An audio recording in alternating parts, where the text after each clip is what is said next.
नमस्कार. स्वरांजली चॅनलच्या ए to Z फ्लॅशमध्ये आपलं सर्वांचं स्वागत. तर आज आपण जाणून घेणार आहोत माजी महापौर जनार्दन काका कारंपुरी यांच्याकडून आगामी महापालिका निवडणुकीची धावपळ सुरू असून त्या संदर्भात काकाकडून आपण माहिती घेणार आहोत. काका नमस्कार. जवळपास 5 वर्षाच्या नंतर सोलापूरच्या जनतेचे काम करणारं महानगरपालिकेमधलं लोकप्रतिनिधीचं निवडणूक होणार आहे. मी 1975 साली निवडणूक लढवलो. आज जवळपास किती वर्ष झाले आता बघा, ते 50 वर्षापूर्वीची महानगरपालिका, इथले राहणारे नागरिक, इथल्या महानगरपालिकेच्या सवलती याच्यामध्ये आणि महापालिकेचे बजेट याच्यामध्ये भरपूर बदल झाला आहे. ज्यावेळी मी पहिल्यांदा निवडून आला, सोलापूर महानगरपालिकेचा निवडणूक फक्त 6 कोटी रुपये होता. 6 कोटी रुपयेमध्ये 65 वार्डात आम्ही ती निधी वाटायचं. आता 105 वार्ड म्हणजे आता 26 हां 102 नगरसेवक या याच्यामध्ये ते सगळे निधी वाटायचं. आणि सोलापूर शहर हवाढव्य अस्ताव्यस्त वाढलेलं आहे, शिस्तबद्धरित्या वाढलेलं नाही. इथल्या लोकांच्या सवलती, सोयी, पब्लिक वाहतूक, बस वाहतूक शून्य, काही नाही. गरिबांचे मुलं शाळेला जायचं म्हणजे कसं जायचं? त्यांचे आईबाप तरी सायकलवर सोडून तरी यायचं, ते मुलं जवळ असेल तर चालत तर जातील. रिक्षावाले एकेका रिक्षामध्ये 10-10, 15-15 मुलं कोंबतात. ते मुलं कधी कुठं पडतील ते सांगता येत नाही. अशा अवस्थेमध्ये या सोलापूर शहराच्या पब्लिक वाहतूकची व्यवस्था आहे, पिण्याच्या पाण्याची व्यवस्था. खेडेगाव बरं 8 दिवसाला एकदा पाणी येते, नाहीतर 10 दिवस, अशी या सोलापूर शहराची अवस्था आहे. आता आम्ही कचरा गाड्या ठेवलं म्हणतं, 2-2, 3-3 दिवस काही ठिकाणी कचरा उचलला जात नाही, काही ठिकाणी 10 दिवस उचलला जात नाही, कचरा झाडलं जात नाही. आणि सोलापूर शहरमधल्या हदवाडीमध्ये उघड्या गटारी, अत्यंत गलिच्छ अशा व्यवस्थेमध्ये त्या वसाहतीमध्ये लोक राहतात. अलीकडं काय महानगरपालिका याच्याकडे लक्ष देतं की नाही मला माहीत नाही. आणि कुठंही रेगोट्या ओढल्यासारखं वसाहती निर्माण करतात, रेगोट्या ओढून त्याचं प्लॅन करतात आणि तिथे घरं वसवले जातात. शिस्तबद्धरित्या असे कुठेही तुम्ही बघा, हदवाडीचं एक विजापूर रोडवरचे काही नगरं बघितले तर बाकी आता इकडे केगावपर्यंत, इकडे SRP कॅम्पपर्यंत, इकडं अक्कलकोट रोड MIDCच्या पुढं, आणि इकडं हैदराबाद रोड, इकडं केगावपर्यंत, इकडं देगावपर्यंत, पुढं भरपूर अशा वसाहती वाढलेल्या आहेत. कसं म्हणजे त्या भागामध्ये कसं जायचंही तिथं कळत नाही. अशा पद्धतीचं ही सगळं सोलापूर शहर. पूर्वी आमच्या काळामध्ये सोलापूर म्हणजे 4 नगरपालिकेमध्ये आपलं सोलापूर नगरपालिका, आम्ही त्यावेळेला निवडू. सोलापूर तेवढ्या कमी बजेटमध्ये देखील सोलापूरला एक ब दर्जेचा 4था नंबरचं शहर होतं सोलापूर शहर महाराष्ट्रातलं. आज आता किती नंबरचं महानगरपालिका आहे हुडकाल, क मध्ये आहे का ड मध्ये आहे बघावं लागेल, अशी अवस्था या सोलापूर महानगरपालिकेची आहे.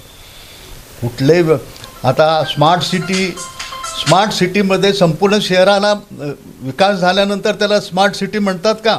एखादा 2 रस्ता झाला की ते स्मार्ट सिटी झाला का? अशी या सोलापूर शहराची अवस्था झाली. सर्व पक्षाच्या लोकांनी याच्याकडे लक्ष दिलं पाहिजे होता, ते दिलं गेलं नाही. 200 बसेस आलेत, ते सगळे कचरा कुंडी म्हणजे स्क्रॅपमध्ये तिथं टाकून त्या एवढ्या मोठ्या रकमेचं त्यांनी फार मोठं नुकसान केलं सोलापूरचं. एक तर विद्यार्थ्यासाठी बसची सोय नाही, आजूबाजूला असलेल्या खेडेगावातनं यायला नागरिकांना सोय नाही. आपल्या इथं सोलापूरमध्ये विडी कामगार आणि यंत्रमाग कामगार मोठ्या प्रमाणात असतात. या विडी कामगारांना देखील सकाळी उठून ते बिडा वगैरे बनवल्यानं त्यांचं जे बनवलेलं बिडाचं माप द्यायला जायचं असतं, ते एका रिक्षामध्ये 7-8 पाया बसतात आणि जातात. यंत्रमाग कामगारांचे कारखाने देखील लांब लांब झालेले आहेत. तिथंही त्यांना सायकलवर जावं लागेल, नाहीतर कोणाच्या जर मित्राच्या एकाची गाडी असेल तर ट्रिपल सीट चोपल सीट असं ते MIDC आणि हद्दीच्या बाहेर असलेल्या कारखान्यात त्यांना कामासाठी जायची अशी अवस्था आज आहे. सांगू द्या की एक असं मोठं कुठलंही मी असं ह्याला म्हणणार नाही कोणावर, पण त्याची तसं त्यांना सोलापूर शहर विकास करायची त्यांना ऊर्जा पाहिजे. आम्ही विकास करतो आहे इथल्या नागरिक. आता सोलापूर शहराची लोकसंख्या किती आहे? एक असं हे उलटं शहर आहे. सोलापूरची लोकसंख्या कमी झालेलं हे सोलापूर शहर एकमेव आहे. माझ्या माहितीप्रमाणे 15-20 हजार लोक सोलापूर शहरातनं स्थलांतर झालेले आहेत. पुण्याला गेलेत, मुंबईला गेलेत, कलकत्त्याला गेलेत, चेन्नईला गेलेत, हैदराबादला गेलेत, अशी अवस्था आहे. मुली आमच्याकडच्या इकडच्या पूर्व भागातल्या मुली, विडी कामगारांच्या मुली, विडा ओढणाऱ्यांचा हात कधी कम्प्युटरच्या माऊसवर त्यांचा हात गेला ते त्यांना माहीत. पण आज सगळीकडे ते पुण्यामध्ये सगळीकडं रोज पुण्याला दर शनिवारी मी बघतो 3,000 ते 4,000 मुलं मुली संध्याकाळी पुण्याहून येतात सोलापूरला. रात्री 10ला येतात, सोमवारी सकाळी परत ते जातात, अशी अवस्था आहे. आणि आई बाप इथं म्हणजे वयस्कर झालेलं असतं तर त्यांना उघड्यावर टाकलेलं आहे. त्यांचं काय, त्यांचा संसार त्यांच्याकडे कोण बघायचंही नाही, अशी अवस्था आहे सोलापूर शहराची. तर परिवहन व्यवस्था, हां, परिवहन अंधवाड आणि आपण स्थलांतरित या संदर्भात आपण बोललात. तर रस्ते आणि स्वच्छता आणि आरोग्य याविषयी काय परिस्थिती आहे? मी सांगितलं ना, रस्ते कधी जाडतात ते परमेश्वराला माहीत. हां, कधी जाडतात रस्ते, किती कुठले. पूर्वी मी 75चा सांग लहान लहान गल्ली पण जाडायचे. त्यावेळेला सेवकांची संख्या फार कमी असताना देखील रोज सकाळी सगळे रस्ते जाडायचे. पण आता मी सांगतो, मी ज्या भागात राहतो, मी हैदराबाद हायवेवर राहतो, 4 दिवसाला एकदा येते झाडूवाली बाई. इथं आरोग्याच्या दृष्टिकोनातनं मलेरिया वगैरे हे डास वाढले, हे वाढलं. फॉक्स मशीन फिरवत नाहीत, ड्रेनेज साफ करत नाही, DDT मारत नाही. DDT कधी मारतात काय ना, कोण दिसतं की नाही, अशी अवस्था आहे. सगळ्या या मूलभूत ज्या गरजा आहेत, पाणी, स्वच्छता. प्रश्न काय पाण्याचं आता डबल लाईन झाली ना. इथं 42 टाक्या हे सांगतात आम्ही एक टाईम पाणी देतो, रोज पाणी देतो. 42 टाक्या होईस्तोपर्यंत दररोज पाणी मिळणारच नाही. कधी होतील? आम्ही त्यावेळेला सोलापूर शहराला किती 10-12 टाक्या होत्या. आम्ही सकाळ संध्याकाळी पाणी द्यायचो. आमच्या लोकसंख्या कमी होती ना. पण बघा, पण कितीतरी कोट्यावधी रुपये महाराष्ट्र सरकार आणि शासनाच्या याच्यातनं स्कीममधनं पैसे आणलेत ना.